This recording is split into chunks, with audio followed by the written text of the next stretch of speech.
October the 27th, 1962. You find yourself aboard the sweltering submarine, which incidentally is steaming with nuclear arms. Above, you hear the deafening sounds of the enemy's charges being dropped. Beside you, your captain and your comrade, hastening to retaliate with a nuclear strike. Your actions? Well, don't torture yourselves, for I do have the answer. Or rather, Vasily Arkhipov did. Defying dismay and command hierarchy, the naval officer in a subordinate position refused to launch lethal weapons. So, to his captain's words, "We will blast them now, we will not become the shame of the fleet." Vasily Arkhipov had a different reply, and much to the world's relief, his debating voice was listened to. In other words, a difference of opinion helped avert what could have become a deadly assault of the Cold War. Allow me an innocent question. You do remember what our century is proudly called, don't you? The era of globalism. Doesn't it strike you then that we are still haunted by the ghost of an arms race? Back in the 1900s, the world was fixed upon weaponry. Undeniably, the person of the 20th century was witnessing an arms race. What is harder to swallow, though, is that the person of the 21st century is observing a vaccine race. You might think, why should it concern me? Am I affected? Well, statistically speaking, in fact, the number of cases is now so large that you probably know at least 5 people who have been down with COVID. I, for one, am no exception. Better still, my New Year present this year was coronavirus. Within a minute, all the plans and hopes for a joyous vacation were dashed.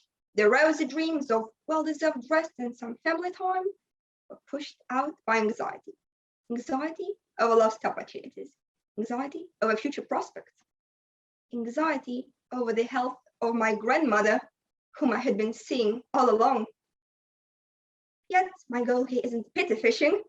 I'm suggesting that it could all have been different had the countries chosen cooperation instead of competition.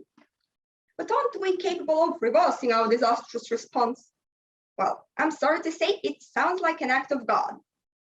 But what is within our capacity is to change the strategy. One such alternative to rivalry was the proposal put forward by South Korea to produce vaccines together with Russia. Such measures need now grow in scope if we wish not only to combat the virus, but emerge with a plan to weather global crisis. At issue is not an instant fix. At issue is the legacy of the COVID era, the legacy of wise decision-making and resilience. However, in order for us to make the blueprints for future pandemics wise, we ought to count each and every voice. Why? Because with each and every voice, we multiply the chances of success. With each and every voice, the unconditional surrender of COVID-19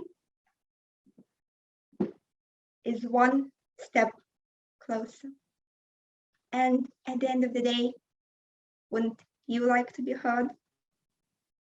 It was once said, history is life's teacher. Coined by Cicero, the Latin formula Magistra vitae suggests that perhaps there is something to learn from Vasily Arkhipov's case. Indeed, what was so remarkable about the officer's conduct was not only his resistance to the will of his seniors, his ability to see beyond politics, beyond the national flag, beyond immediate gratification. His was the ability to hear not just one voice, that of fear or his commander, but the voices of all the people in the world, the voices of those whose lives would have been shattered. It is now our duty to engage all voices in the war we fight against coronavirus or any other pandemic to come. For at stake is not only change or betterment, at stake is sheer survival, sheer humanity. Thank you.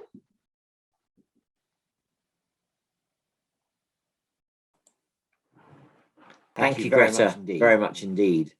And as someone who studied the classics, it's great to hear Cicero being mentioned in the 21st century. So obviously we hope that history is going to be life's teacher, and you've given a great vision of hope. But do you think the pandemic, the nation's response to the pandemic is deserving of your hope? Do you think we have risen above petty national and regional concepts or not? Indeed. Thank you so much for the question. I'm actually happy to announce that indeed some improvements are already seen. As a matter of fact, we have slightly risen above our vested national interests and our petty acquisition of such prestige and repute on the international arena, because once again, the first allusion of mine was to the concerted effort of South Korea and Russia, but even more importantly and topically, this February in 2021, Britain and Russia have collaborated with an assortment of 4 vaccination companies in order to produce 2 trajectories, 2 autonomous and yet entwined vectors of developing vaccines. And even more importantly, perhaps, is the very nascency of the organization called COVAX, which is essentially a collaboration of other vaccine companies and organizations in the world, which has taken upon itself to disseminate vaccines equally, or at least to aim at such fair distribution, taking into account not only more developed countries, who of course will be just only too happy to seize the grip, but to ensure that poorer countries, lower income countries, will have at least partly the access which more privileged states and governments are granted. So yes, I'm willing to stop being a prophet of doom, and more than that, I would venture to say that some ameliorations, some acclivities and accretions are already to be beheld and are already to be enjoyed. But once again, even more crucially perhaps, is that we need to progress still further. There's always room for improvement, and there's always headway to be made. Thank you very much indeed. And I can see a question again from my colleague, Gavin. Gavin. Thank you. Arina, you spoke really nicely on the value of cooperation, and I think it definitely is great. There's an argument that sometimes competition can also drive progress and success, whether that's between countries or whether that's driving people to produce really excellent speeches.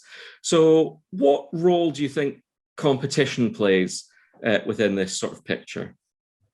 Thank you so much for the question. Yes, indeed, the rivalry and competition, of course, may stay in humanity, because at the end of the day, that's the sole indomitable juggernaut at times, which somehow catalyzes and propels us into this forward state of action and activity and actual reaction.